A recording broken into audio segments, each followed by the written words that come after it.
Puji Tuhan, hari ini kita lanjut satu kitab yang baru, yaitu satu Raja-Raja. Silakan. Satu Raja-Raja 1. Raja Daud telah tua dan lanjut umurnya, dan biarpun ia diselimuti, badannya tetap dingin.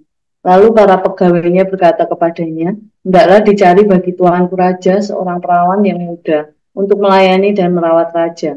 Biarlah ia berbaring di pangkuanmu, sehingga badan tuanku raja menjadi panas. Maka di seluruh daerah Israel dicarilah seorang gadis yang cantik, dan didapatlah Abishag, gadis Sunem, lalu dibawa kepada raja. Gadis itu amat cantik dan ia menjadi perawat raja dan melayani dia, tetapi raja tidak bersetubuh dengan dia. Lalu Adonia anak Hagit meninggikan diri dengan berkata, aku ini mau menjadi raja. Ia melengkapi dirinya dengan kereta-kereta dan orang-orang berkuda serta 50 orang yang berlari di depannya. Selama hidup Adonia, ayahnya belum pernah menegur dia dengan ucapan, mengapa engkau berbuat begitu? Ia pun sangat elok perawakannya, dan dia adalah anak pertama sesudah Absalom. Maka berundinglah ia dengan Yoab, anak Zeruya, dan dengan Imam Abiatar, dan mereka menjadi pengikut dan pembantu Adonia. Tapi Imam Zadok dan Benaya bin Yoyada, dan Nabi Nathan dan Simei dan Rei, dan para pahlawan Daud tidak memihak kepada Adonia. Setelah itu Adonia mempersembahkan domba, lembu, dan ternak gemukkan sebagai korban dekat batu Belet yang ada di samping Enrogel. Lalu mengundang semua saudaranya, anak-anak raja, dan semua orang Yehuda, pegawai-pegawai raja. Tapi Nabi Nathan dan Benaya dan para pahlawan dan Salom adiknya tidak diundangnya. Lalu berkatalah Nathan kepada Batseba ibu Salomo, tidakkah engkau mendengar bahwa Adonia anak Hagit telah menjadi raja, sedang tuan kita Daud tidak mengetahuinya? Karena itu, baiklah kuberi nasihat kepadamu, supaya engkau dapat menyelamatkan nyawamu dan nyawa anakmu Salomo. Pergilah masuk menghadap Raja Daud dan katakan kepadanya, bukankah tuanku sendiri ya rajaku, telah bersumpah kepada hambamu ini, anakmu Salomo akan menjadi raja sesudah aku dan dialah yang akan duduk di atas tahtaku. Mengapakah sekarang Adonia menjadi raja? Dan selagi engkau berbicara di sana dengan raja, aku pun akan masuk pula dan menyokong perkataanmu itu. Jadi masuklah Batseba menghadap raja ke dalam kamarnya. Waktu itu raja sudah sangat tua, dan Abishag, gadis Sunem itu melayani raja. Lalu Batseba berlutut dan sujud menyembah kepada raja. Raja bertanya, ada yang kau ingini? Lalu perempuan itu berkata kepadanya, tuanku sendiri telah bersumpah demi Tuhan Allahmu kepada hambamu ini. Anakmu Salomo akan menjadi raja sesudah aku, dan ia akan duduk di atas tahtaku. Tapi sekarang lihatlah, Adonia telah menjadi raja, sedang tuanku raja sendiri tidak mengetahuinya. Ia telah menyembelih banyak lembu, ternak gemukan dan domba, dan telah mengundang semua anak raja dan Imam Abiatar dan Yoab panglima itu. Tetapi hambamu Salomo tidak diundangnya. Dan kepadamulah ya Tuanku Raja tertuju mata seluruh orang Israel, supaya engkau memberitahukan kepada mereka siapa yang akan duduk di atas tahta Tuanku Raja sesudah Tuanku. Nanti aku ini, anakku Salomo, dituduh bersalah segera sesudah Tuanku Raja mendapat perhatian bersama-sama dengan nenek moyangnya. Selagi Batseba berbicara dengan Raja, datanglah Nabi Nathan. Diberitahukan kepada Raja, itu ada Nabi Nathan. Masuklah ia menghadap Raja, lalu sujud menyembah kepada Raja dengan mukanya sampai ke tanah. Nathan berkata, ya Tuanku Raja, Tuanku sendirilah rupa-rupanya yang telah berkata, Adonia akan menjadi raja sesudah aku, dan dia akan duduk di atas tahtaku. Sebab pada hari ini ia telah menyembelih banyak lembu, ternak gemukan, dan domba. Ia mengundang semua anak raja, para panglima, dan Imam Abiatar, dan sesungguhnya mereka sedang makan minum di depannya, sambil berseru hidup Raja Adonia. Tetapi hambamu ini dan Imam Zadok dan Benaya bin Yoyada dan hambamu Salomo tidak diundangnya. Jika hal ini terjadi dari pihak tuanku raja, maka engkau tidak memberitahu hamba-hambamu ini siapa yang akan duduk di atas tahta tuanku raja sesudah tuanku. Lalu Raja Daud menjawab katanya, panggillah Batseba. Perempuan itu masuk menghadap raja dan berdiri di depannya. Lalu raja bersumpah dan berkata, demi Tuhan yang hidup yang telah membebaskan nyawaku dari segala kesesakan, pada hari ini aku akan melaksanakan apa yang kujanjikan kepadamu, demi Tuhan Allah Israel. dengan sumpah ini, anakmu Salomo akan menjadi raja sesudah aku, dan dialah yang akan duduk di atas tahtaku menggantikan aku. Lalu Batsheba berlutut dengan mukanya sampai ke tanah. Ia sujud menyembah kepada raja dan berkata, hidup tuanku Raja Daud untuk selama-lamanya. Lagi kata Raja Daud, panggillah Imam Sadok, Nabi Nathan, dan Benaya bin Yehoyada. Mereka masuk menghadap raja, dan raja berkata kepada mereka, bawalah para pegawai tuanmu ini, naikkan anakku Salomo ke atas bagal betina kendaraanku sendiri dan bawa dia ke Gihon. Imam Sadok dan Nabi Nathan harus mengurapi dia di sana menjadi raja atas Israel. Kemudian kamu meniup sangkakala dan berseru, hidup Raja Salomo. Sesudah itu kamu berjalan pulang dengan mengiring dia, lalu ia akan masuk dan duduk di atas tahtaku, sebab dialah yang harus naik tahta menggantikan aku, dan dialah yang menjadi raja atas Israel dan Yehuda. Lalu Benaya bin Yehoyada menjawab raja, amin, demikianlah kiranya firman Tuhan, Allah Tuanku Raja. Seperti Tuhan menyertai Tuanku Raja, demikianlah kiranya ia menyertai Salomo, semoga ia membuat tahta Salomo lebih agung dari tahta Tuanku Raja Daud. Lalu pergilah Imam Sadok, Nabi Nathan, dan Benaya bin Yehoyada dengan orang Kreti dan orang Pleti. Mereka menaikkan Salomo ke atas bagal betina Raja Daud dan membawanya ke Gihon. Imam Sadok telah membawa tabung tanduk berisi minyak dari dalam kemah, lalu diurapinya Salomo, kemudian sangkakala ditiup, dan seluruh rakyat berseru, hidup Raja Salomo.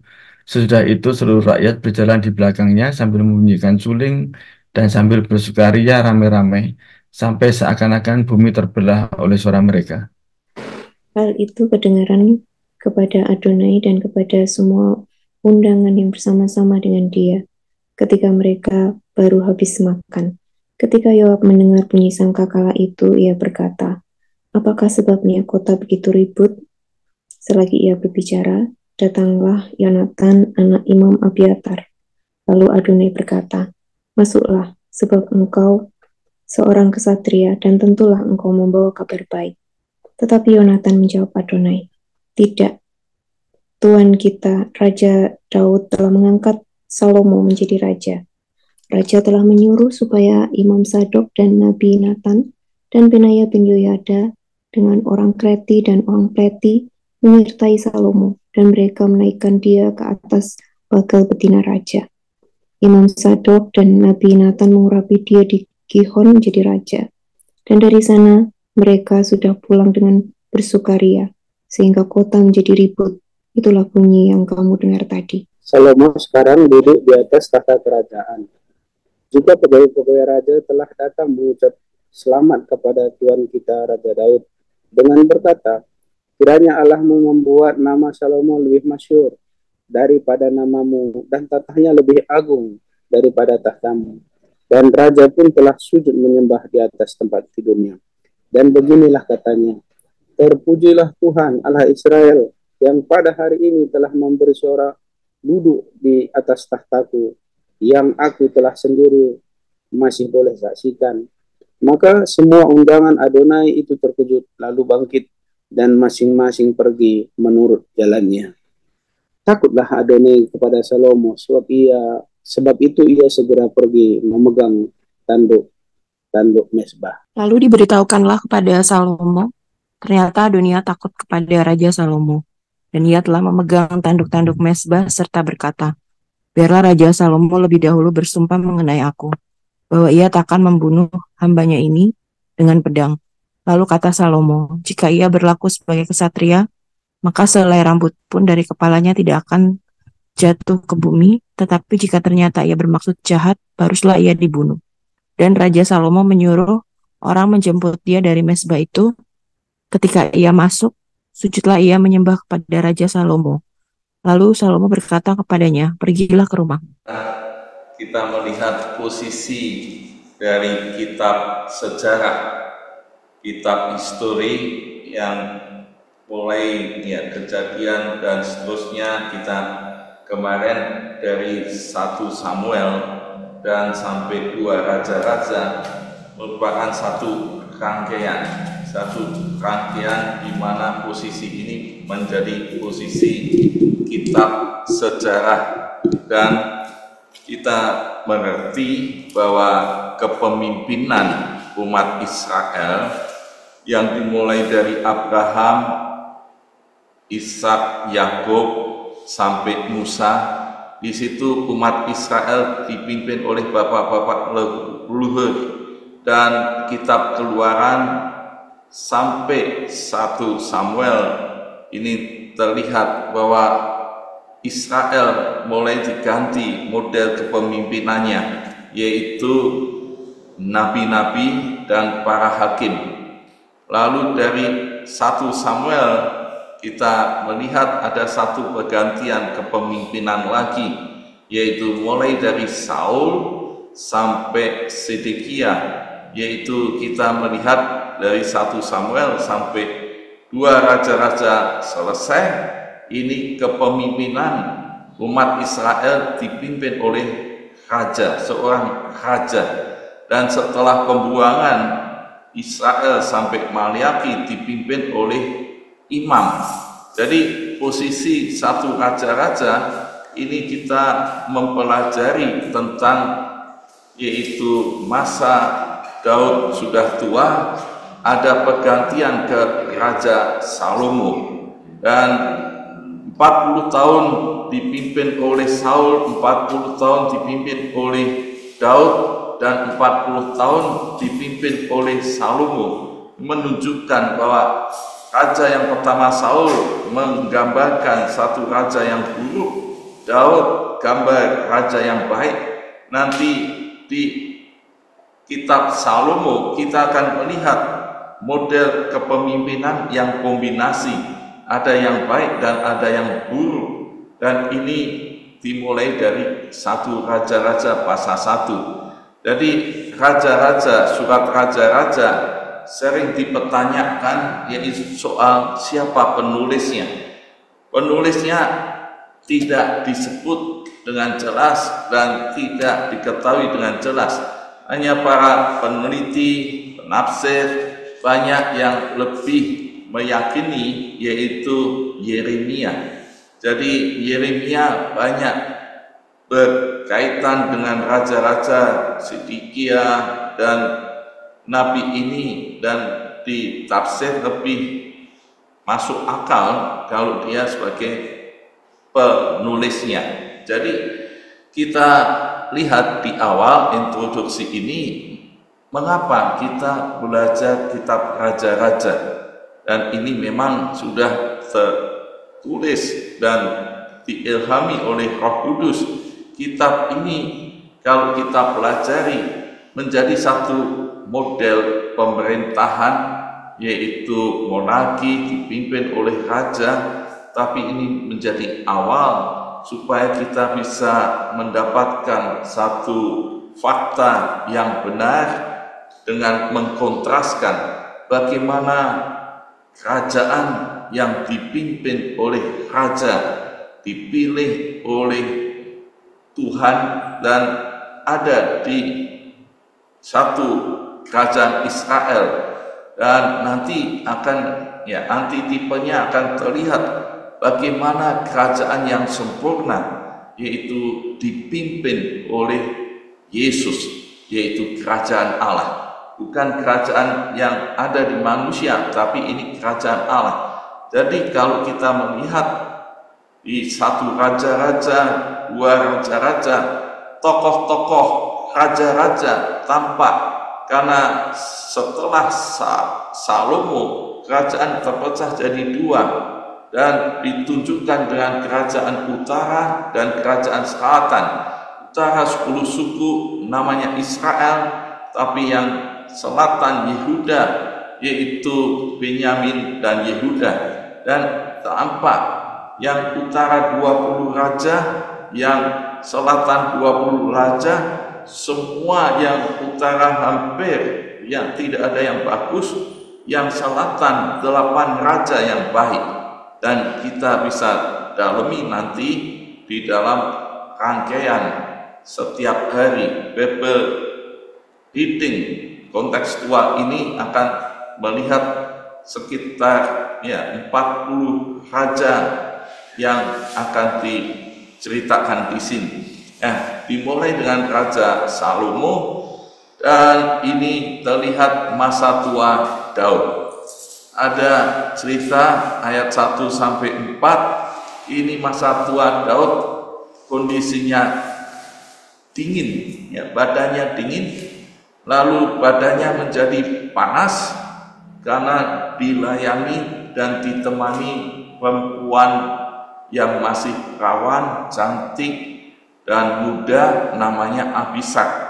Ini pasti cantik dan menarik karena nanti mau diminta Adonia, dan ini mulai ada di situ ceritanya.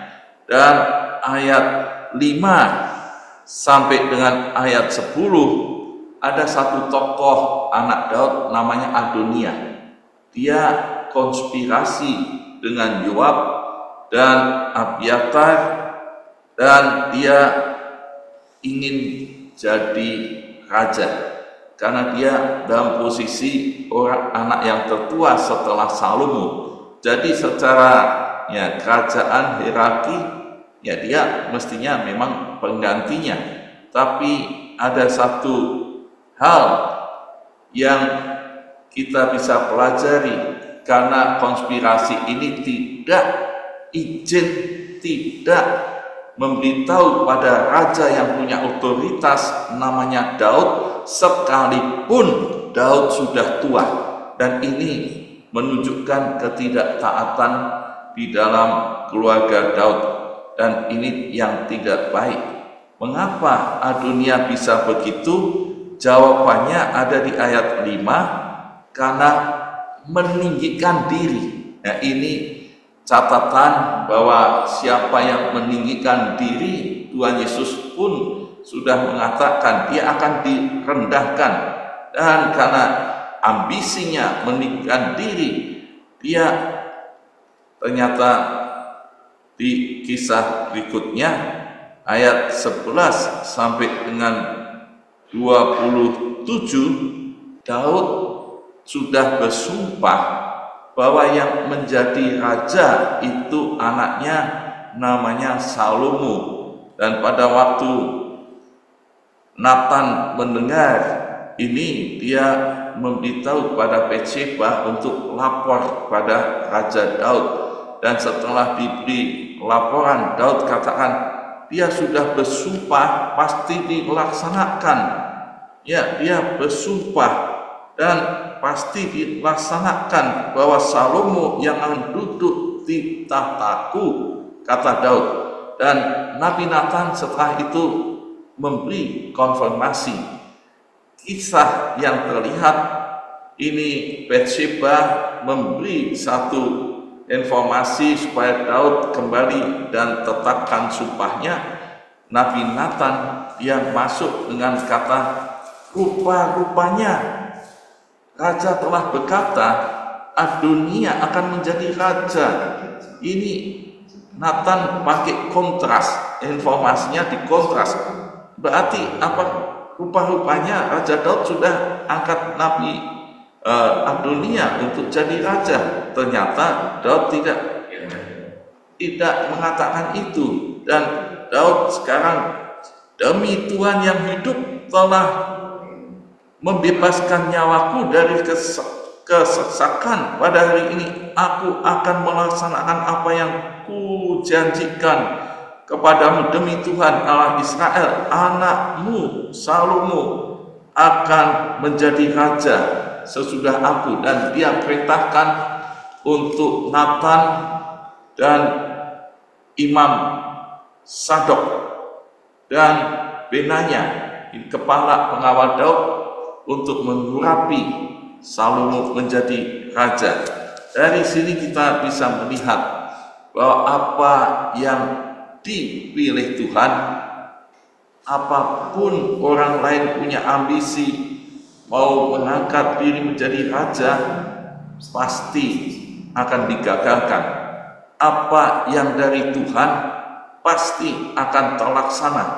Dan ini yang sudah dijanjikan Daud pasti akan terlaksana. Secara konspirasi bisa orang menginginkan dudukan raja, tapi Tuhan menentukan, dan lewat Nathan ini Daud diingatkan. Akhirnya kita lihat Salomo diurapi, dan ini benanya dia katakan kepada Salomo, seperti Tuhan menyertai tuanku raja, demikian kiranya ia menyertai Salomo. Semoga ia membuat tata Salomo lebih agung daripada tuanku raja. Dan ini satu keyakinan bahwa Salomo menjadi raja yang besar. Akhirnya setelah didengar oleh Adonia, ternyata Adonia takut dengan Salomo. Dia memegang tanduk-tanduk itu di mezbah, dia minta kepada Salomo untuk tidak membunuh nyawanya. Salomo berjanji jika ia berlaku sebagai kesatria, maka sehelai rambut pun dari kepala tidak akan jatuh di bumi. Tetapi jika ternyata ia bermaksud jahat, dia akan dibunuh. Nah, kita akan melihat kisah selanjutnya, tapi dari amanat teksnya kita bisa tahu bahwa yang meninggalkan diri tidak dikehendaki Allah, ingin jadi raja yang bukan dari Tuhan, akan gagal. Allah menentukan raja melalui orang pilihan sebelumnya. Jadi ini model dalam kerajaan, memang raja sebelumnya ialah yang menentukan. Dan ada satu yang baik dari Daud. Dia sudah bersumpah, pasti harus dilaksanakan. Jadi aplikasinya, yang pertama, apakah saudara suka meninggikan diri, ambisi yang bukan yang sesuai kehendak Tuhan? Yang kedua, apakah saya ada janji kepada orang lain yang belum dilaksanakan? Orang mudah berjanji tapi tidak ditepati. Janji pada Tuhan, berjanji pada orang lain. Coba kita belajar dari Daud. Dia selalu tepat dan melakukan janjinya supaya bangsa ini diberkati Tuhan. Amin. Tuhan Yesus memberkati. Mari kita bersama-sama meresponi dengan pujian agung dan mulialah Tuhan.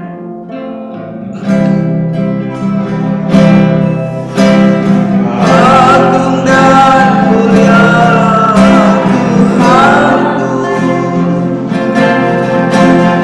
aku sangat berkuasa,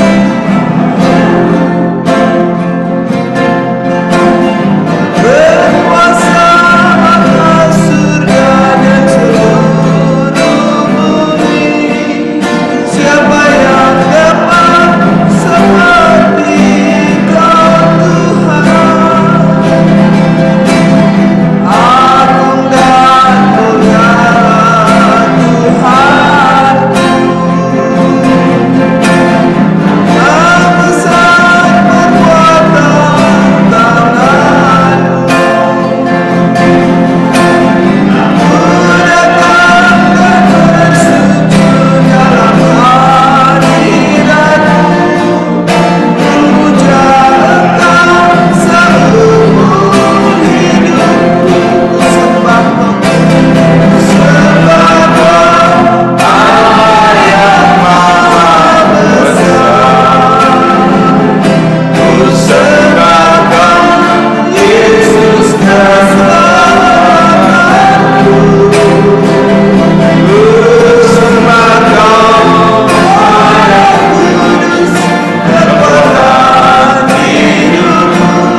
Ajaib Tuhan, sungguh Engkau mulia. Kami mengucap syukur Tuhan, pagi ini kami sampai satu raja-raja, dan bagaimana kepemimpinan Daud pindah ke Salomo, karena ada orang-orang yang merendahkan diri di hadapan Tuhan, dan orang-orang yang hidup benar Daud yang pegang janjinya, dan ada Nabi Nathan yang sesuai dari kehendak Tuhan. Akhirnya Salomo diangkat menjadi raja diurapi dan akan memerintah lebih agung lagi, karena Tuhan yang menentukan, Tuhan yang berotoritas. Biarlah kami terus taat ada di dalam otoritas Tuhan.